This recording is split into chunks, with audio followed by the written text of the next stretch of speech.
Do you love motherhood, but you also feel like you're drowning? Do you feed your kids organic fruit, but don't mind some screen time? Then this is the podcast for you. We are the Scrunchy Moms Club who like to keep it real and relatable about the roller coaster of motherhood. We aren't silky moms, we aren't crunchy moms, but we are scrunchy moms.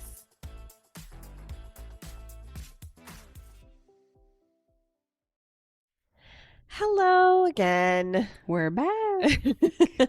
Episode 5. No. Is it 5? We are 5. I get so confused because we're not recording in real time. So yeah, our episodes are now a kindergartner. Oh my God. Oh my God, Mazel. Yeah. No, how fun. And yeah, how great. That also means it's been like 5 weeks of us committing to something. That is also meeting every week. Yeah. No, that's amazing. We're professionals. It's basically fine. Business women. We're business women. We're ahead of time. We're great. We're a little low energy today, but we're trying to caffeinate ourselves right now. Here in Florida, it's been also like the weather's been so gloomy. It's just hard to now it's like it was sprinkling like a minute ago, and like it's about to get like that afternoon storms. It's just those vibes. Like summer in Florida, you should just be cuddling on the couch instead, right? Literally watching a movie and just Yeah, but we gotta work. We gotta work for our families. Yeah, we gotta put food on the table. Literally, even though we make zero money doing this, but one can dream. My heart is rich. That's true. Yeah, I love it. But yes, we're gonna try to keep the vibes, the energy up. You look really gorgeous today. And you know what I was gonna say when you walked in, but I wanted to save it, is that your lip combo is like really. Thank you. Yeah, I really think I love the pinks, but I think browns suit me. This is like a brown, like a vampy, oh my God. And you also look like you're wearing extensions, but you're not, because this is your beautiful, gorgeous hair. My hair's just a really long. Oh no, I did the crimp. Yes, I've been exploring. Yeah. I mean, I've been exploring with fashion, but also my hair, because it's just so long. Savannah's always been like a fashionista. Like you always look good. You always you always put so much effort into your appearance, and I love. Wow. No. Meaning, but it's good. Like I wish I would more, because like some people, like whenever I wear makeup, they're like, "Oh, you actually are pretty," but you're always pretty. So it's so great. Thank you. But yes, it is I do love fashion, makeup, hair, all the things. Yeah, you love doing makeup. I do. I'm not I hate it. So yeah. I'm not as crazy as I once was. In 2016, the YouTube, that was me. Like the Jeffree Star. Well, Savannah, a fun fact about Savannah also, she used to always have crazy hair colors too. You had blue hair. I used to have extensions. You had silver hair. You've had a purple hair. You're very experimental with your looks, and I love it. And people who don't know me are gonna think that look like I don't even know. I promise she's stunning, but I just wanted to say that your lip combo is. Thank you. Really like it. Yeah, I'll send you the link. I don't even know what it is. Swipe up to subscribe. Yeah. Yeah. But yes, I've been practicing with the crimping of the hair because it's so long, and I just don't want to straighten it every day, and so I don't know. I put it in braids and then I crimped it. We're working with it. Yeah. Yeah. And how are you? I'm good. I'm also tired. It's been a busy weekend. Yeah. What'd you do? Well, so like I said, we're professionals here, so we're filming on a little bit of a delay. Yeah. So I think this episode won't come out until probably July, but this past weekend was Father's Day. Oh, yes, it was. Yes. Oh, I did want to talk about that. Yeah, for sure. Mm-hmm. So that was the weekend. So Saturday to me isn't really a weekend because my husband works. So the weekend for me starts on Sunday. So Sunday was Father's Day. It was good. It was pretty chill. We're both the type of people who for Mother's Day and Father's Day, we don't really go all out, right. But it's we take time to celebrate, but very chill. Mm-hmm. However, I will say, not to make it about me, but for Mother's Day, I had told him I wanted to spend the time with the kids, and I wanted to, I think we went to breakfast with a 2-year-old and a baby. So relaxing, but I wanted that to change the scenery. And then we went to the pool, which again, so relaxing. But I wanted that. But it made me think okay, for Father's Day, I think Taylor would actually some family time, but also like to get away. So I booked him a massage. Wait. Yeah. Did he enjoy it? Yeah. Was that his first? Has he ever? No. He's got massages, but he's the type, like, he's like you. He loves massages. Oh, that's but so he will never funny. like book himself one. So I had to do it. Wait, I'm obsessed. That's so great. Yeah. And he's always complaining of like back pain and stuff like, Right. well, because he's like a mechanic. So he's Yeah. like, works physically a lot. So, so I booked him a massage. I didn't tell him till the day of, and I was like, "You're going." It was a year. Thank you. I was like, "Yep, you're getting out of the house." So he was gone for a good chunk, and I think that was good. And so we had like some family time. Then he went and got a massage. We had more family time. Beautiful. So it was good. It was chill. But yeah, I think that was my Sunday. And then, like I said, Saturdays aren't really a weekend for me. Sunday, Mondays. So yesterday was so busy. So Taylor, let me backtrack. When we were on our cruise, we had this like big conversation, Taylor and I, about like, what goals do you want for the summer? Like with the kids. I know we were like, went really deep, No, I love that. Personal goals. Yes, it's so important. But we never have time to like talk one-on-one. Exactly. So, like, and so some of our goals were kind of like boring. Like, we would love to maybe potty train. I don't know. Right. That's like an out there goal.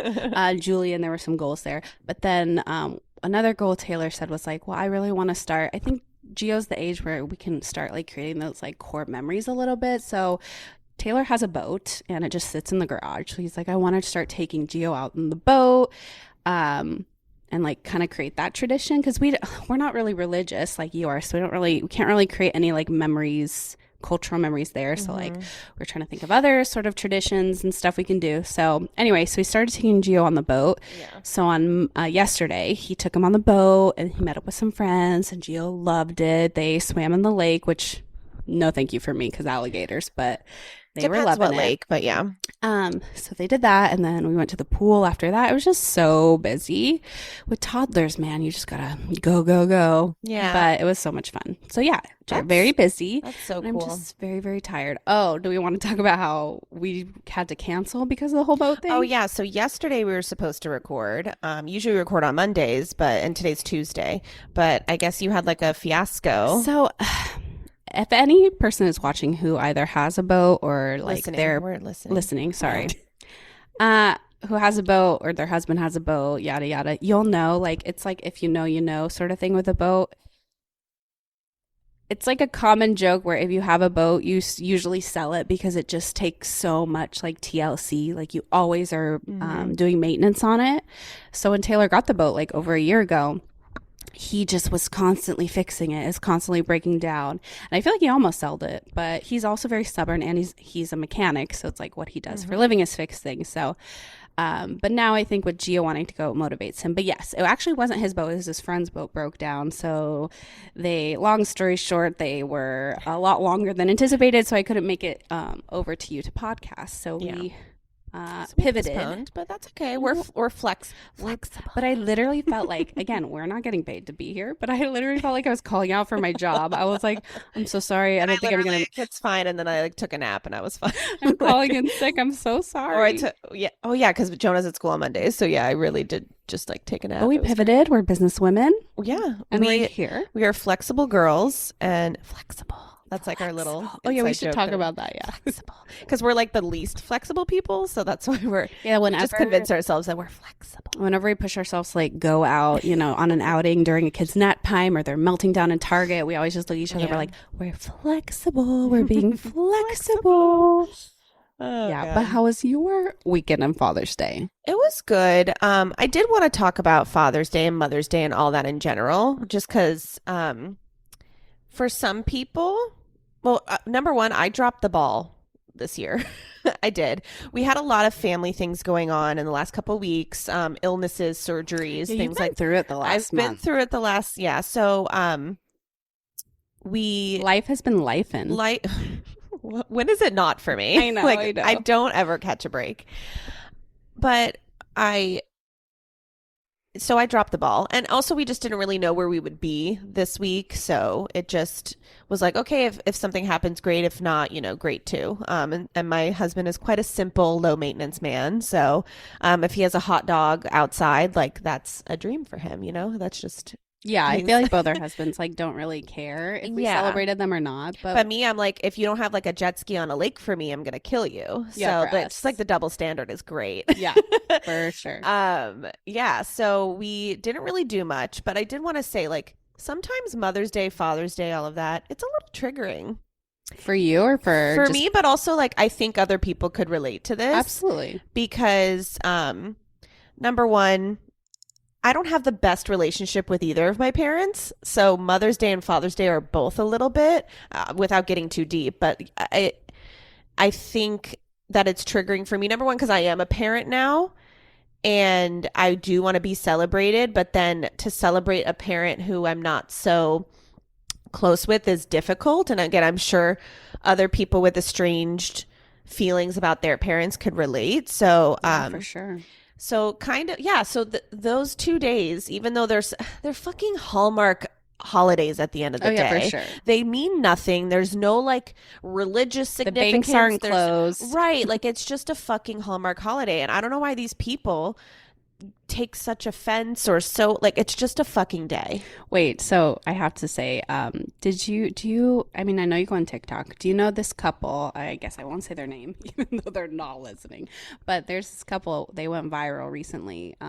They do a podcast and they were talking about Father's Day. Did you see this? No. Okay, so the guy, oh my God, he's toxic central. He was saying like, oh, we've decided as a family we're not celebrating Father's Day this year. Do you want to tell him why? And like the wife was like, yeah, I dropped the ball last year because, my Father's Day and his birthday fall around the same day usually. And I combined the holidays last year. And he was like, yeah, you combined the holidays. You made me grill on my own birthday.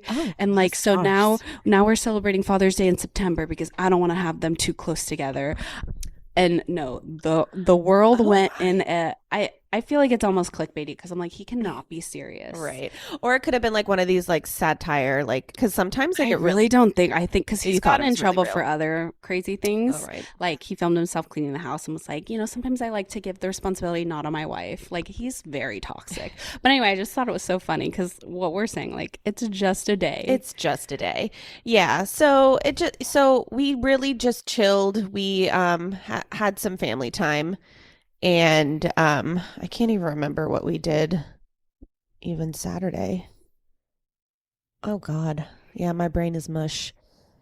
But regardless, it was fine. But again, I just wanted to bring that, like that was a point that I wanted to bring up, that it's okay that it's not like the best day of your life and it's not.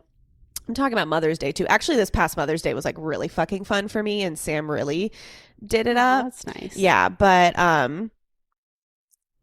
yeah, it's just Yeah, it's a I feel thing, like whether but- you want to make it all about you or whether you want nothing, like it doesn't matter. I just feel like also we're with our kids every single day, so it's like every day is Mother's Day. it's just day. it's just another day. It's just another day. So yeah, but Oh yeah, I fine. made cake pops for Taylor. Remember you saw? Oh yeah, you Savannah's been on this fucking like little I think I'm like a Pinterest mom. she has, and you kind of like got a like you like snap back at me. Did like I? yeah, you were like, I don't know what you said to me, but I was like a little offended Wait, in the chat.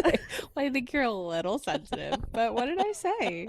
I think you're making fun of my cake pops. No, I don't know what I was making, because I was making fun of you and you were like, I'm just trying to survive, or I don't know, that's like how I heard it. Oh, Like you were you like, I'm just trying to fucking live. You were Trying to saying do like, things- oh, I took a nap and like you're over here making cake pops, like something. And I was like, I'm just trying to survive, okay?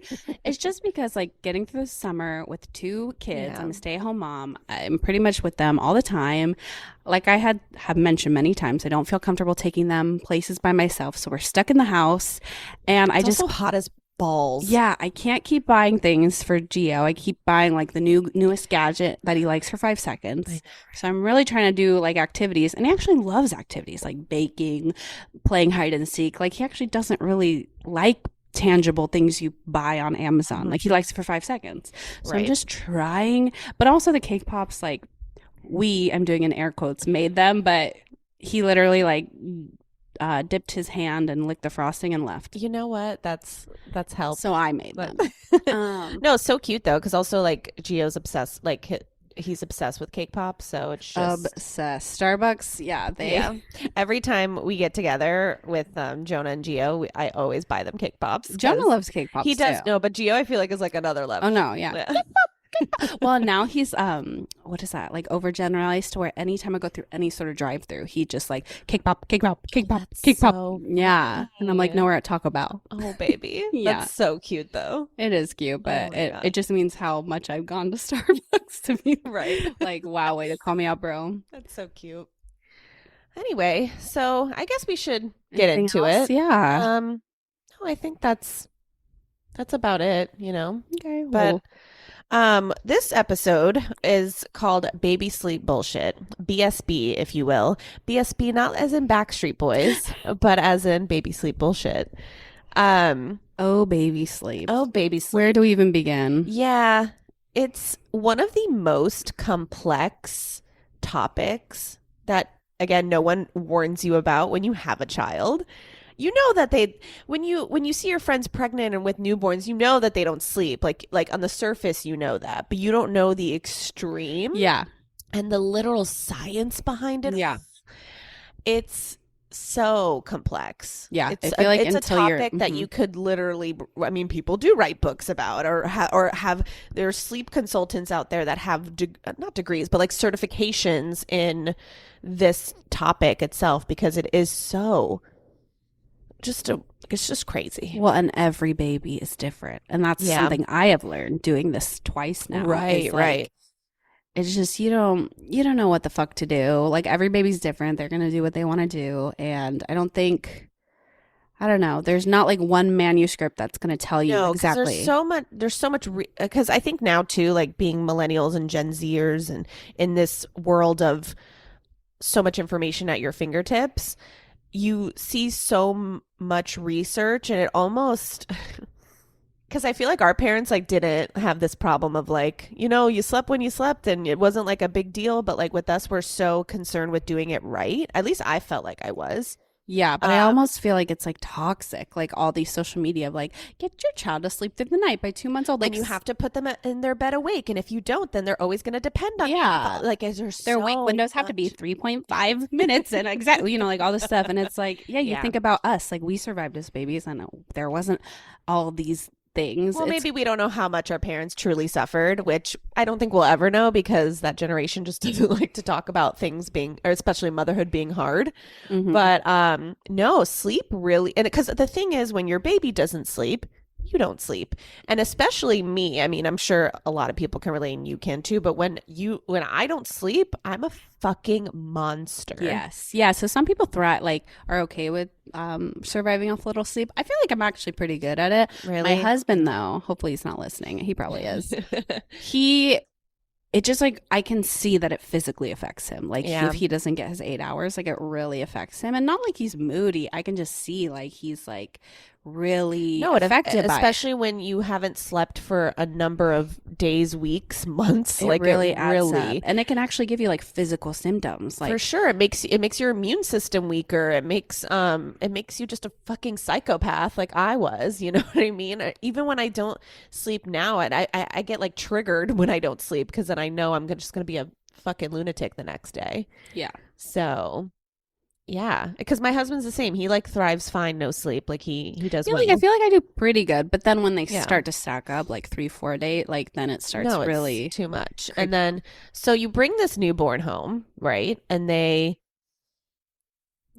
brand new here. Yeah, and they tell you like they have to wake up every 3 hours to eat, so you're at least not sleeping. Only in 3-hour increments. Right, and then you're also trying to pump or nurse or whatever you're doing. And especially those first 2 weeks of getting a schedule, not only for you, but for them too, for everybody, it's pure chaos. And also sleeping with all 3 of you in the same room is difficult too, because you hear your mama hearing is a real thing. Oh yeah. You can hear the baby breathe differently when they're awake. Well, also you're Hear so anxious because that's another thing they tell you, like yeah. the safe sleep tips, and like they need to be on their back. They need to, the temperature needs to be this. You have to have a fan running. You have to have the humidifier going. All these things. So like those first couple of weeks, you're just so anxious. Like you don't sleep because you're just, or they get out of the swaddle because they're fucking Yeah. Houdini. Like they, which now I know, like what I used to swaddle just like naturally, and then I like realized that the Velcro really is oh yeah, Velcro. Velcro over everything. Don't fucking try to think you're cool and like can swaddle. and can swaddle. Do it at the hospital. That's great because that's what the nurses do. But nah, like No. Velcro all the fucking For way. our second child, we brought the Velcro to the hospital. Oh, that's and so good. And all the nurses were like, oh my God, this is such a good idea. Because the zipper, it zips on the bottom. It has a two-way zipper. Mhm. So you didn't have to even unvelcro them when they did diaper changes. You could just like unzip Oh, it. nice. And like they were like obsessed. And I was Yeah. like, we're just like second time parents, no big deal. Yeah. That is a pro tip. Bring a Velcro swaddle to the hospital. Mm-hmm. Yeah, so the swaddling and the temperature and the how dark it is in the room, but also you want your baby to sleep in any kind of environment because you don't want them to be dependent on a dark blackout curtain room with a sound machine with the you want, because it kind of ruins your life if they aren't able to sleep out, Mhm. like in their stroller in Oh yeah, that's a whole nother thing too. yeah, which we'll talk about. Oh my gosh. Yeah, so there's so much to it, and there's also all this technology, like the fucking snoo. Like, Did you get a snoo? no, Which honestly, of all of us, you would be the one to get it, like to be influenced, but you did not. no, because I didn't want to spend $1,300 on a fucking I think bassinet it's that more. I'm only gonna use that I'm only gonna use for 4 or 5 months and then be done. To be I honest, literally used my pack and play. any bassinet is not worth it Right. because you can only use it for. I don't understand bassinets, and I never like hot take. Sorry, like I don't see the point in bassinets. You either put them in a pack and play, which you're gonna have anyway, or you put them in a fucking crib, and that's what you do. Because the bassinets are only good. Both of our bassinets, I think, were storage, right? Like I just put crap in them. Like I put diapers. No, I didn't have one at all. Oh, you didn't have No, one? I really used because my sister gave me the pro tip. She was like, just use your fucking pack and play. Like I promise, it's just and Yeah. it was beautiful. It was fine. But Jonah only slept in our room till 4 months. How about you? We were even earlier, I think. Were you? Because we realized very quickly, like none of us were getting sleep because like You hear everything. you hear everything, and also for us, like the baby heard everything because our Right. bed like is crickety. I go to the bathroom every 5 seconds because postpartum, no one was getting good sleep. So, and we have a couch bed in the nursery, so like one of us can sleep there if like we don't feel comfortable. But we moved into the crib pretty early, and like immediately everyone slept better. And also for Geo, we took shifts. We did like the shift method where like Taylor stayed up to like 5 a.m. and then didn't stay up, but that was his shift. So if the baby woke up between bedtime and 5 a.m., he did it. Mhm. And then from 5 a.m. on, I did Having it. a system early on helps. Yeah, so that really helped. Because I feel like Sam and I were just kind of like winging it like every day. And I'd be like, okay, you wake up and then I wake up. But like we would just like switch back and forth. But that probably in hindsight wasn't the best thing. Like I really like what you guys did with the shifts of sleeping in his room. But yeah, that's an important pro tip I would say for anybody who's pregnant right now or in the newborn stage right now, like sitting down with your partner and going over what the best solution for everybody is, because again, everybody's losing sleep here. So regardless, like you have to talk it out and communicate, and or like there was days where I wish I would have been just like, Sam, I'm fucking tired like you, but I also have this like pride that I always think I have to do everything myself. That's such a mother thing. And like with the second, we kind of did it where I don't know why I was like recovering from a C-section and thought like, no, we don't need shifts, I can do it. Right. And like I just built up this like resentment because I just see him sleeping next to me. Seeing your man sleep, just so peaceful. That is something. The way that they can sleep through that monitor is insane to me. Everybody says, oh, they're sleeping like a baby. No, they're sleeping like a dad. Yeah, those people have not had babies. They have not. No, baby. I don't want to sleep like a baby. Sleeping like a baby sucks. You want to sleep like a dad? I want to sleep like a dad. Absolutely. Like, Yeah, so I learned really quickly with Julian, like my anger was being like getting higher, and then Right. I finally did tell him like you have to help out at night because I cannot. Not that he didn't want, but like who's going to volunteer when I said, "Oh, I got the nights." He's like, "Okay, bye. Night-night." Yeah. But I finally was like, "No, you need to help because I Well, I am." don't really remember your schedule. Like, I remember Geo because you and I were like basically doing it together. Yeah. So, what did you do with Julian? Well, it was also hard because Was he in your room? So he was in our room, but again, we moved into the crib pretty early because no one was sleeping. And it's also, I think, the sleep sort of system is different to how you feed the baby. So, like, I know nursing, the mom has to wake up every time because you have to Right. nurse. Neither of us did nursing. Like, you did bottle formula, I did bottle breast milk. So the husbands could help out. Right. So, yeah, I don't know why I thought I could do it all the first like few weeks, and then I was like, no, you need to help. So actually, Taylor, once I told him that, he literally did all the nights. Yeah. Literally all the nights. I just woke up in the morning with both kids and he slept. Right. He slept in. So yeah, Taylor was like amazing. And we both have really good husbands that like, if your husband is not helping out at night, I'm sorry, that's an issue. Or your partner, Right. that's like not okay. Like it needs to be a 50-50. That's why I was saying like the communication part is, and also think about it. You're recovering hormonally and physically and all that stuff too. So, I mean, even if you can get help with, like a mother-in-law coming or your mom or somebody to like, or a take the sibling, help. take the help at least during the day. So like you can take a nap because you just know your nights are fucked regardless, right? Like you're going to be up at night. So at least getting some daytime sleep is helpful, and asking for help is really. Yeah. And also for me, at least, I was pumping. So like I already had to wake up in the night to pump. Yeah, you had to. Yeah. So I think that was another reason why I was like, I'm already waking up in the night. So like you have to wake up. When he wakes up, and I'll wake up to pump because like I can't do both, like physically, mentally. So that was it. It depends on what your feeding thing is with you. Like And if I you're did. breastfeeding. Yeah.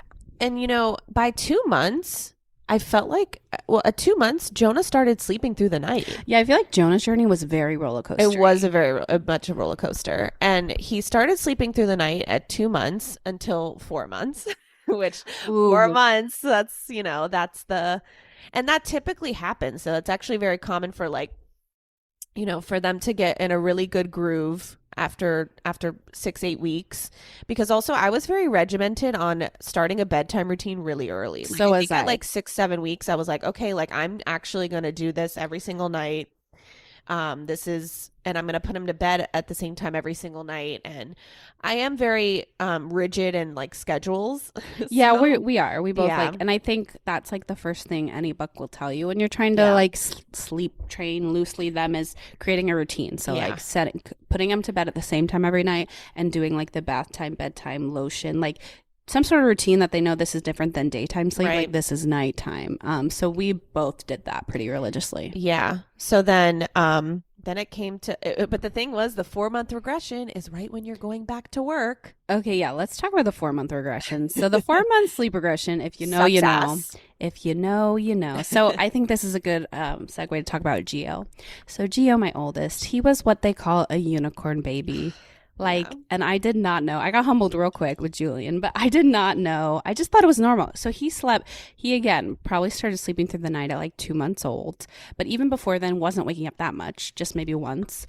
Not like 2 months old, started sleeping through the night. We really did not do any sort of like sleep training. Yes, we did the routine of like the bath time, bedtime, sound machine, those things. With like, again, all these like research and social media, I took things that I wanted and kind of combined my quote unquote sleep training. Yeah, we never did like you and I never did proper like Ferber method or anything like that because I don't know. We let him cry it out sometimes. Yeah. There were times, but we'll get to that. Yeah, so with Gio, we didn't have to do any of that. Literally, he just was a unicorn baby. That of course, like that is not the baby you should have for your first because you just assume they're all like that. And then you're like, let's have 20 more. I was just like, oh, I'm just amazing at sleep training, even though I didn't sleep train. Like he just slept through the night, perfectly. He never. I hate to say this, he never went through one sleep regression. I know, I'm so sorry. Little bitch. Like he was, and oh my gosh, I wish I could look back at myself and slap myself in the face. Cause I remember when he would I would call my parents and be like, he only slept 11 hours tonight, not 12. Like I literally want to go back. Slap you so I want hard. to punch myself in the face. Like, you stupid bitch. But yeah, he was a unicorn baby. And he still is. I'm knocking on so much wood talking about, because anytime you talk about sleep, it's just like a common thing. You really can't, moms, or just anything. Like you really can't bring something up in motherhood because it's going to happen. The baby's gonna be like, low key, hold my beer, bitch. Yeah. No, literally. Yeah. So he was a unicorn baby. I just thought like I was naturally gifted, and like, you know, my babies are gonna sleep. You are, but and even Julian wasn't terrible. He was, I would say, like the average. Like he went through, like he didn't sleep through the night for a month. Oh, I did not realize how good I had it. I did not realize how good I had it. Oh, honey. So, and that's why I'm like so prideful, because now, again, I'm knocking on so much fucking wood.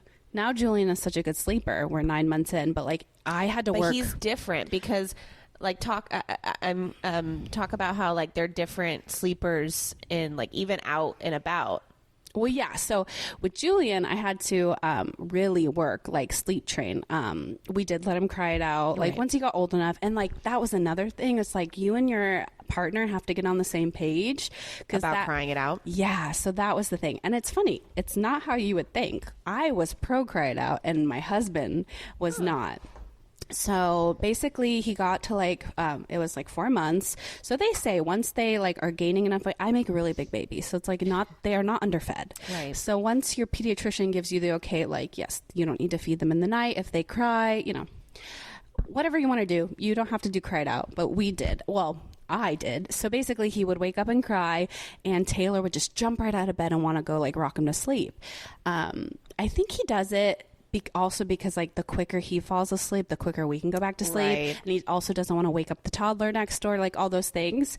But I'm just like, this is not good for his long term. Like it's a short term benefit, but like long term, he's getting used to that. Well, we're so used to this in behavior analysis. No, too. So yeah, it was my professional mind being like, this is not good. Like we're reinforcing this. Like, and no, it just takes a few days for them to get used to it, and then once they know the pattern. So we were just like not on the same page. And then finally Taylor, because I'm just an amazing woman, he went on a week ski trip with his friends. Oh yes. With a 4-month-old at home that I watched, and the toddler. Again, I'm the best. Yeah, you really are. Anyway, but I used that week because I was like, Taylor won't be here. He won't like go in there. So I sleep trained by myself, and like I let him cry out, and he did beautiful, and like he was sleep trained. But yeah, so. And I also think, I know we're probably jumping all over the place. Nighttime sleep and daytime sleep is like different. So Gio was an absolute unicorn baby nighttime sleeper. Okay. His naps were so fakaked. He was not a good napper. And we reinforced so much bullshit that I, again, in retrospect, like now with my second, I was like, we're not doing that. But yeah, so nighttime sleep, he slept 12 hours a night from 2 months. He was amazing. Daytime sleep naps, we reinforced him like being rocked to sleep for naps, and he'd only sleep like 30-45 minutes, car seat naps, stroller naps, just like 30-minute increments. But I think I just didn't want to complain about that because he was such a good nighttime sleeper, and I would much rather have him you're sleep. like, what's the like exactly. pro cons here? Like I would rather sleep at night too. Exactly. Because Jonah also had difficulty naps, but the thing was, it's different because Gio was not a contact nap kind of kiddo. No, I think because they're just so big. My babies are big. Like Gio was so big, you guys. Jonah could still do contact naps. Yeah. Like it was probably until like it was Sam who I had to make stop because I mean, I get it. Like newborn, there's nothing like newborn. I would love it. Yes, but it also like we would literally take time. We were nap trapped. Like literally we would be on the couch. Okay, he's on our chest, and like we're here for the next hour or two or whenever he wakes up.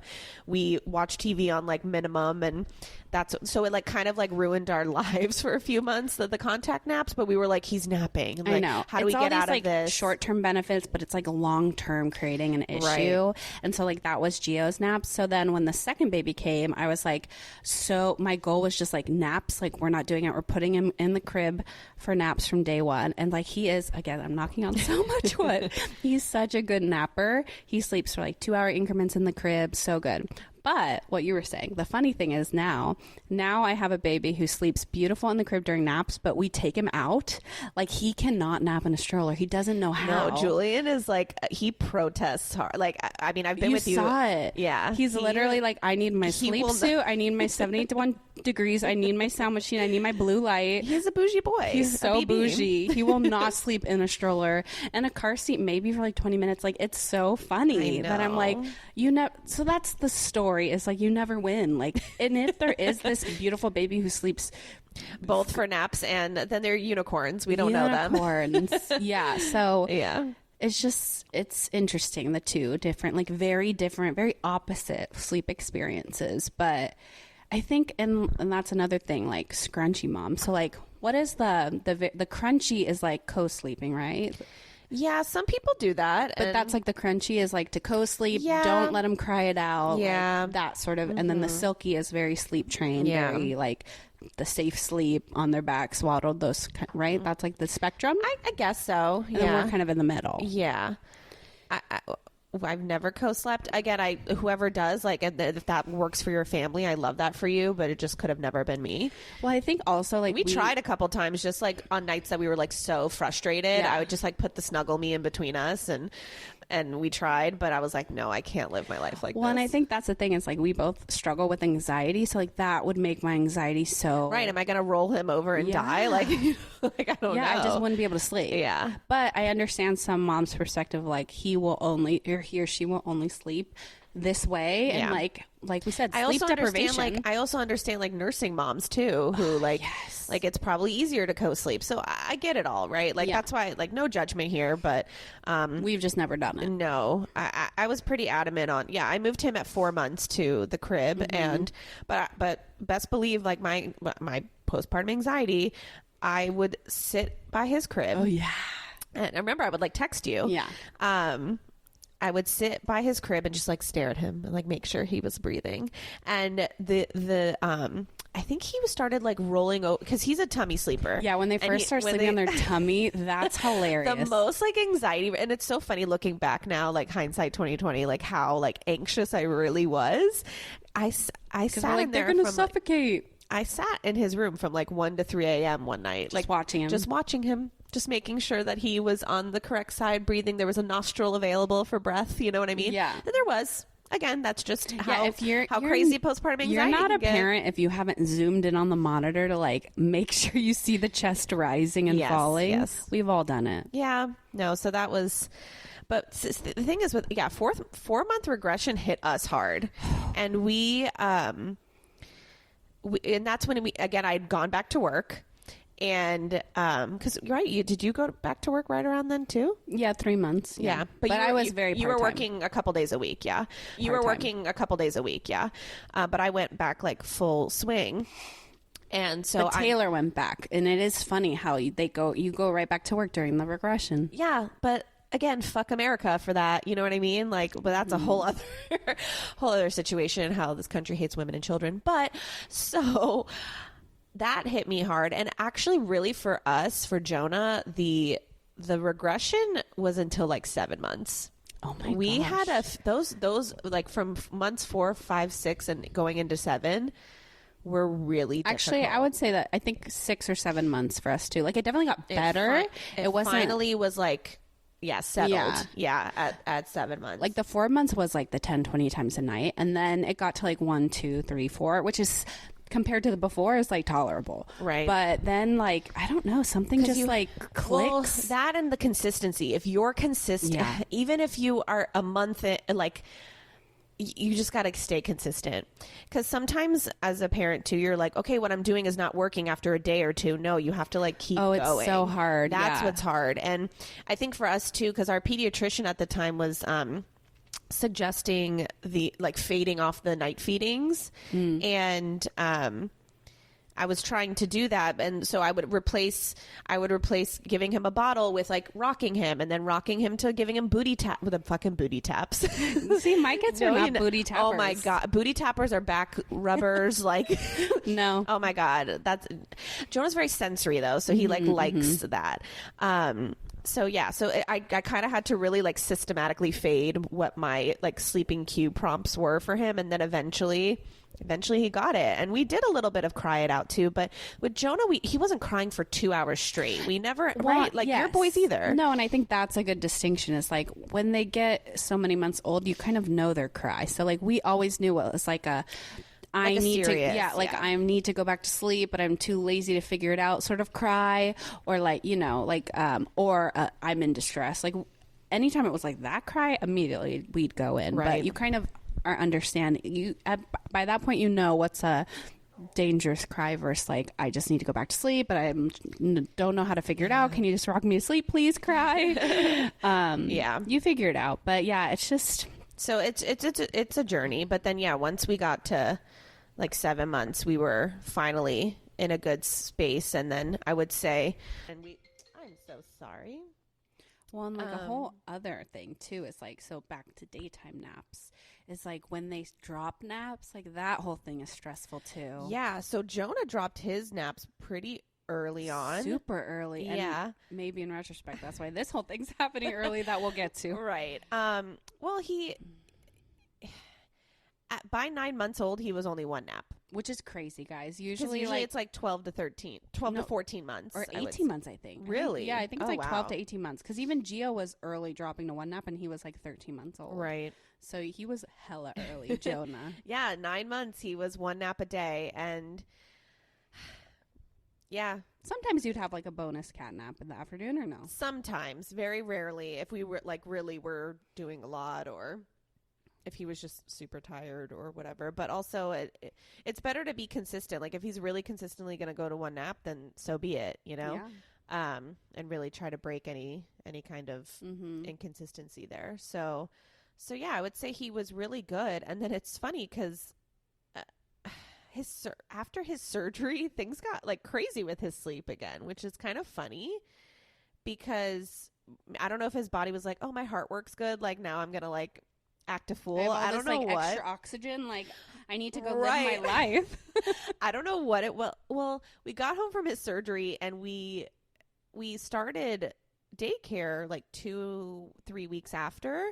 So I know that going to daycare does affect sleep at home too, especially because Jonah is only going 3 days a week, so his schedule every day is different for sure. So it started to like he was starting like the refusal to naps like around his second birthday, maybe even a little bit afterwards, because that happens too, is this like refusal to take the nap at all, like around 2.5 and but no, you have to like power the fuck through, not only for them, but for you. Well, because that was the thing. If he refuses nap, if they don't want a nap, fine. But the thing is, he wouldn't make it to the rest of the night, right? No, it would be like, there's a bunch of scenarios that I'll get to that happen. So yeah, Jonah's just been the last like 6 months of like his sleep has just been so crazy.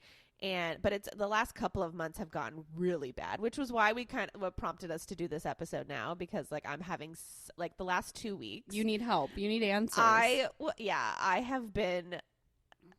have not been sleeping because of his sleep and his naps. Like everything has just been so messed up, and I actually sought out help for it through a sleep consultant, which I've always been hesitant of doing because I'm like, what do they know that I don't? What do they know that I haven't researched 1,000 times? Right. And like also when you think of sleep issues, you think like naively, you think newborn. Like he's literally 2.5.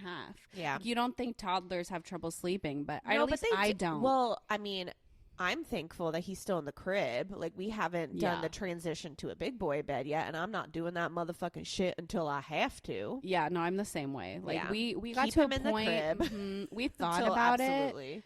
But I was like, no, if he has access. Were you trying to do it like right before Julian was born or something? He was he had a phase where he was trying to climb out of it. Right. And from my Google research, like that's usually when you have to, for safety reasons. But he stopped. He's never done that again. Yeah. Well, his mattress is on the floor too, just like Jonah's. Yeah, we moved the mattress lower so he cannot climb out. But he's never even attempted to since. But yeah, just like what I read and from other moms that I know is like once they have access to like get out of their bed, once they have access to like play with their toys, once they have access to like not go to sleep and open the door, and like then That's it becomes a whole safety issue. Right. But like, yeah, from everyone that we've talked to, they're like, do not move them out of the crib until you absolutely have to. Right. And I will follow that till the end. Like, yeah. Like, if he's 4 years old still in his crib, fuck it. Yeah, I feel like there's going to be a time for Gio where he's just too tall.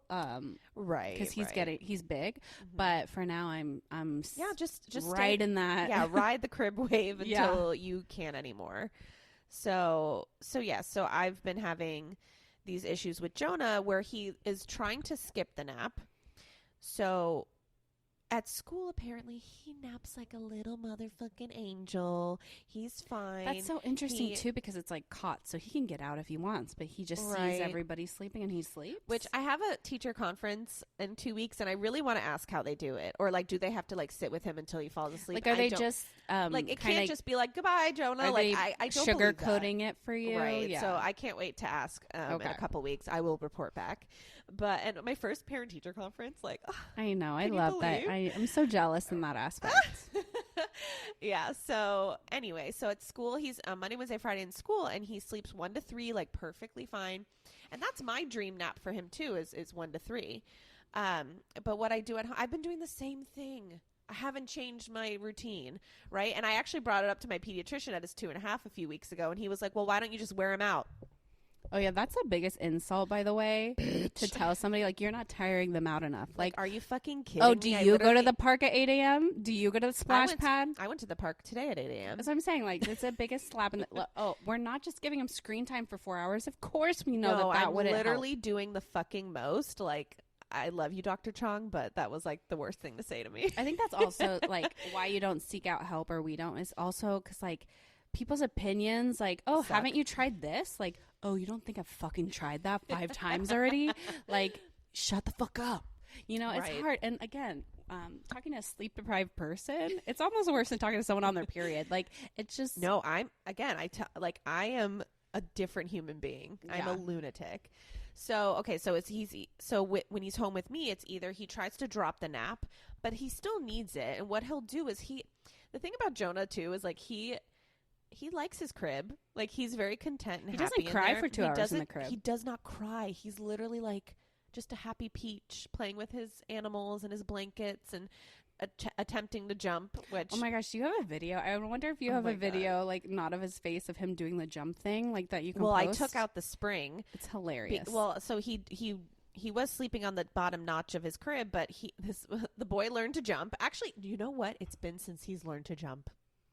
A new fucking skill. He jumps on his ass. No, but it's so funny because they also say, like, a lot of sleep regressions happen when new skills emerge, right? There you go. So these fucking new skills are literally like when the child goes like for the first stupid. time, or when they like are learning to stand, learning to walk, learning to crawl, like all like yes, those warrant sleep regressions. So actually, now that I'm hearing this, like, so maybe the surgery thing makes sense, because like now he has access to all this, like I said, more oxygen, more like his brain is just like, oh, like I don't want to fucking sleep. Like, actually, that makes a lot of sense. Right. I know. I do think kind of it has to be correlated in some way. But now we're like almost 9 months post-op. I don't think we're in that anymore.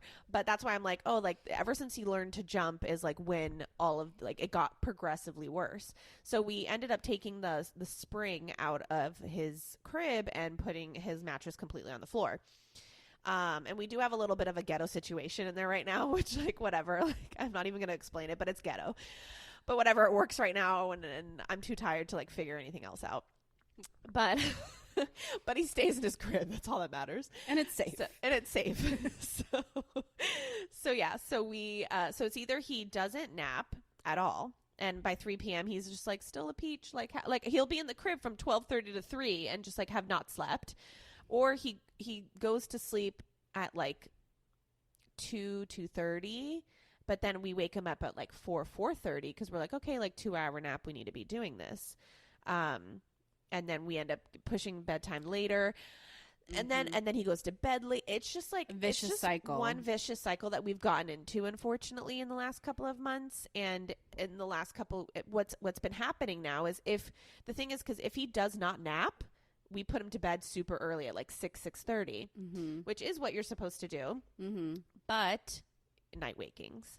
So he'll wake up at he's been all of last week. He would wake up between 1 and 2 for like 2 hours. Crying or still jumping? Happy peach.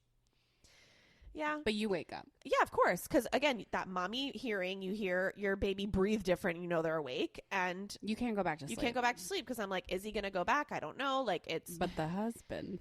They just fucking. The rage that.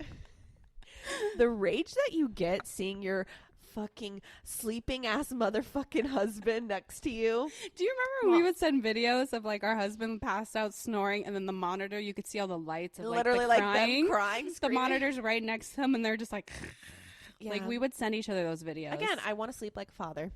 Literally. So we've been having, I reached out to a sleep consultant, and they are settled sleepers on Instagram. Let me confirm that. But they're actually based in England. Oh. And I actually know. Did she have a cute accent? The cutest. And actually she was so obsessed with me because she's obsessed with Disney.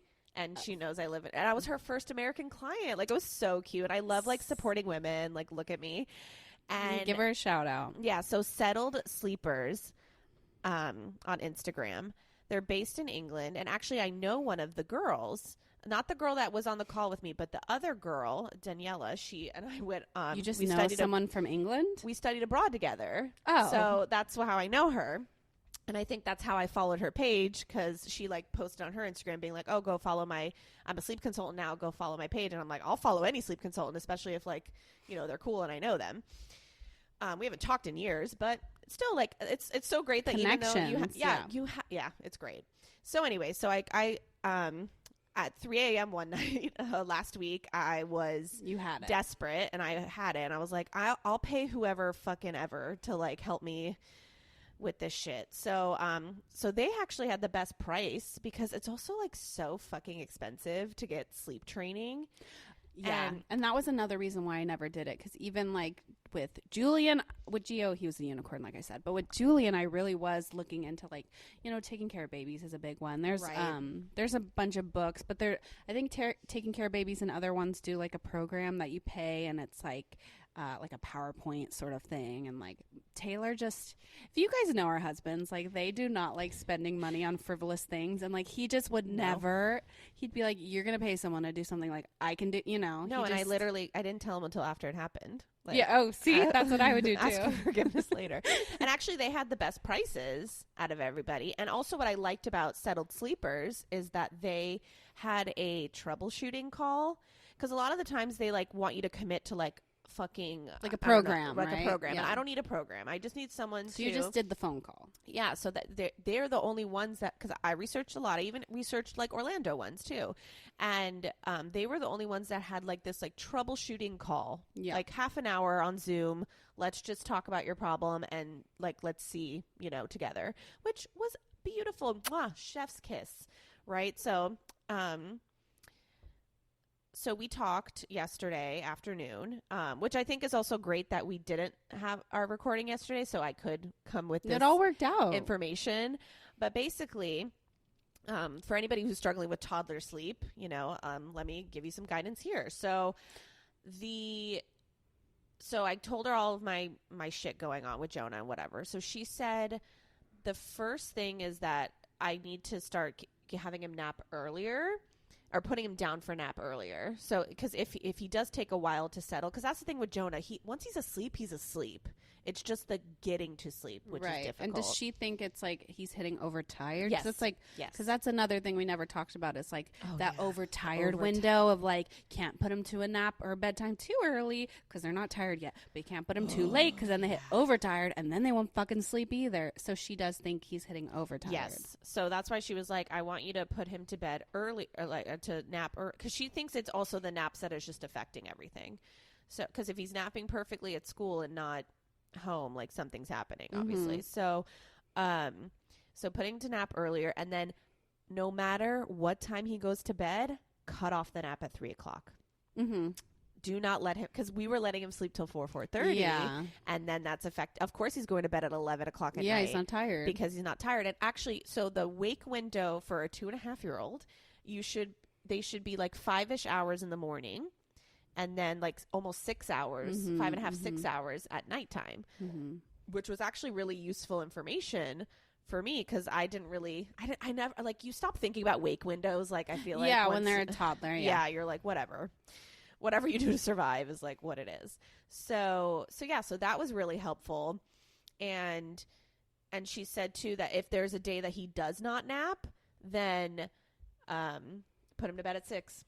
Like, put his ass to bed at 6 and just do it that way, and she was also like, don't worry about the night wakings, because if he's content, then well, she didn't say go the fuck back to sleep, but that's what basically I know, it's just easier said than done. Like, right. She was like, if you wake up and just like see him, go back to sleep. He's fine. He's not doing anything crazy. Like, just, so especially when they're a toddler, like they're not hungry, they're not like they're okay. And even Gio will, like, I'll wake up in the night to go pee or something, and I'll look in the monitor, and he's like, his eyes are open, he's just like staring off, those fucking like demonic eyes in the monitor. But like, we do that, yes, right? But we wake up, so as long as they're content, then whatever. And that's what she was saying. She's like, that's like amazing. So she's like, just let it happen. But she's like, I think this little nap tweak and today, let's say, because yesterday was my call. Today, I put him in the crib at 12:05. Because usually I would be like 12:30, between 12:30 and 1, I would put him in the crib. So 12:05, I put him in the crib. I got here at 1, and he was still awake. He was still awake, but he went to sleep at 1:15. Which is amazing. Really good for him. And you have to wake him up by 3, so that's still almost 2 hours of sleep. Right. And also she said, too, she was like, maybe the 2-hour naps like aren't needed anymore. She was like, try like just an hour and a half. Well, and I'm even thinking that too, because like the last week or so, Gio's only slept like maybe an hour and a half for naps. Yeah. And I'm like, honestly, if he sleeps more than an hour, that's fine. Like, I know he'll be okay. With Julian, it's more like vital that he gets so many naps, so many nap hours. But for toddler, like, especially when we go to theme parks, Lila and I are Disney adults, and we go to theme parks a lot together. And like for theme parks, our criteria is way lower. Like, as long as they sleep like 45 minutes, we've won. Which both of our boys are. Like, Jonah's an amazing stroller sleeper. So is still Gio. Till this day. So is Gio. Jonah, oh my God, has a weird attachment to his stroller. Can we talk about my mother with the? Oh my God. Yes, because Savannah's mother, who Sharon is just, she's the best, cutest, most amazing woman. She like. She's really just that quintessential grandma who, like, anything their grandchild wants, they get, even if they don't really need it. So yeah, she is the kind of grandma who will buy them anything they want, yada yada. So she comes with us on some of the Disney outings, or she will take Gio by himself to Disney. And oh my gosh, so we went one day with her, and it was time for Gio's nap, and she's like, wait, it's time for his nap. So she reclines the stroller, she gets out the sound machine, which he does not need, he's a toddler. She gets a blanket out, she literally pulls out a pillow. She brought a pillow into not Disney. For his head. not for his head. For his feet. Oh yeah, sorry. She brought to be elevated. She took off his shoes, put on socks. Grandma's with socks, that's a whole nother issue. And mind you, me, like, I just like put the stroller back and hope for the best, and like he's fine. And like I have the fan, like, you're good. No, anybody does that. No, yeah. So she brings out this foot pillow, elevates his feet, puts socks on his feet. The feet must be elevated. She has 3 fans going. Yeah. It's hilarious. I'm obsessed with her. Yeah, no, she does the most for her grandbabies. And he sleeps great, but like he doesn't need that. He doesn't need all that. No, because when you and I go just us, like it's not. Yeah. No, it's so funny. Yeah, she's so funny. Grandparents are funny. Yeah. But yeah, they do pretty well, theme park naps. But yeah, sleep is fucked, guys. It's just sleep is fucked. But this is positive. I mean, I'm looking at the monitor right now. He's sleeping. No, he has not moved. I'm obsessed. So maybe that was the ticket. And that was another thing we're talking about. It's like, you also don't like reaching out for help to professionals, because then they'll give you advice that like works, and then you're like, wow, like why didn't I think of that? Like, you know what? It was $65. That's nothing, right? Well, it was 50 pounds. So oh my gosh, it really was all European. Wow. Yeah.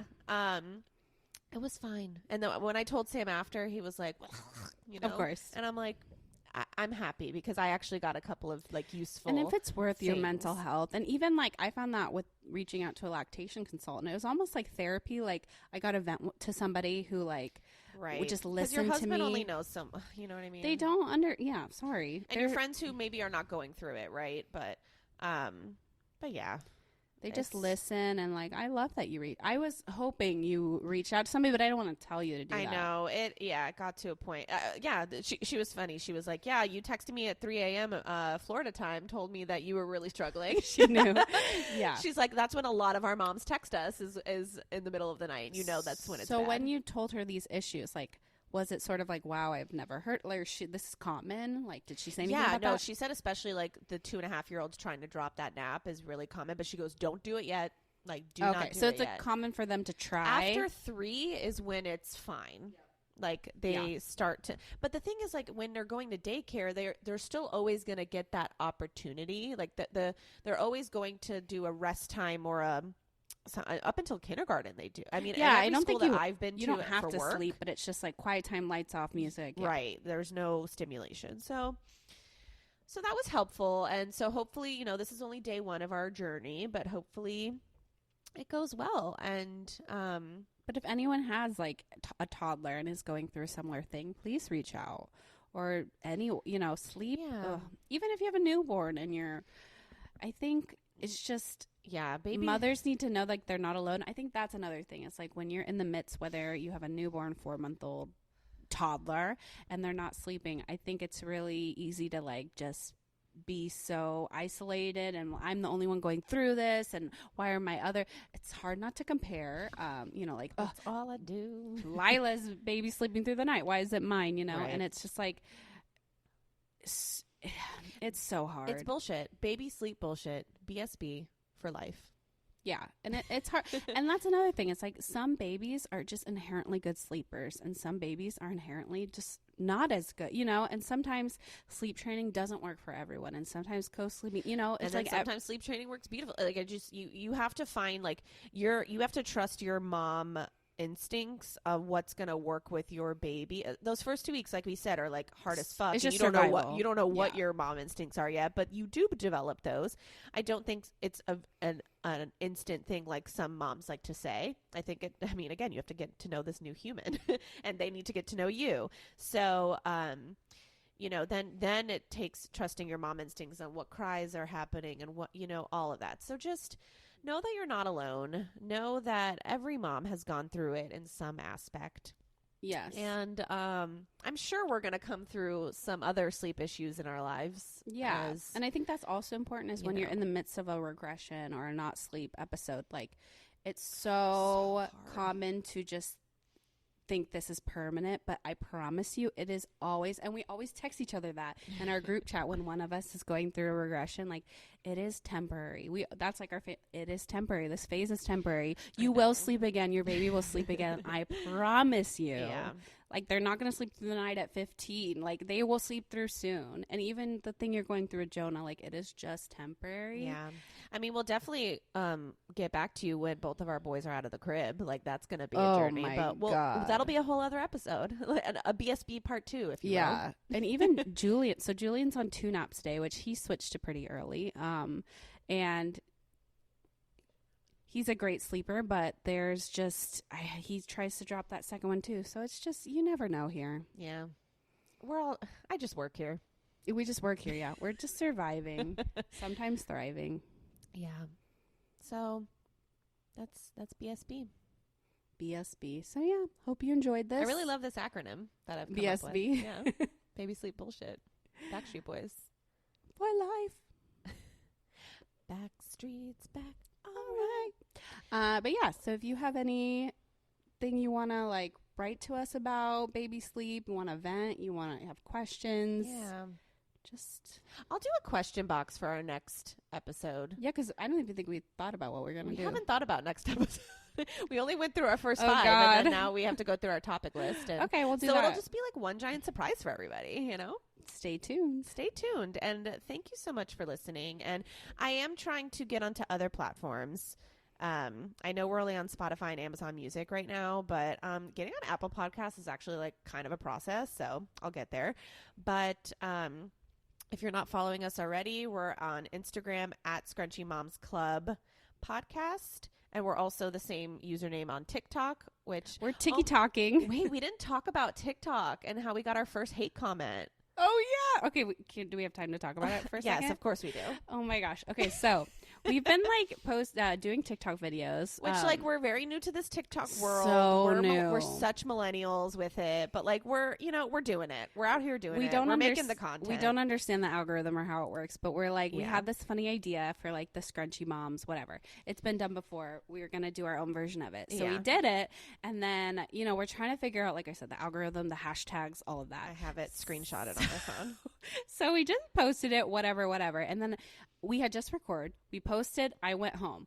By the time I drove home, it was already at a few thousand views and already had 10 comments, one of which was a hate comment. Which the thing is, if you get a hate comment, you've made it. Though that's literally what I texted you. I was like, so our video's kind of going viral and we already have a Karen coming for us. Yeah. So basically the video was it was funny things you do as a scrunchy mom. So you do silky things and crunchy things.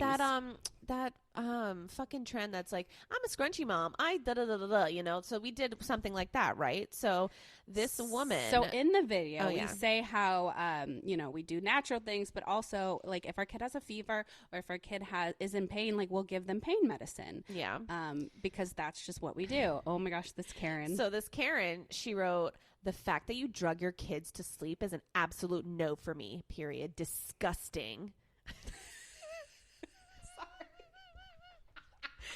And I snorting. No, because I'm again we've made it, and actually there was a few girlies that came to our defense. That came to our defense because they get it. When you know, when you get it, and so. Yeah, though I like the one comment that was oh yeah, giving them pain medicine when they have a fever and pain. Just what a catastrophe! What monsters! What monsters! Yeah, so it was just funny, but no, that's the whole point of this podcast, right? Why are we mom shaming another woman to another woman?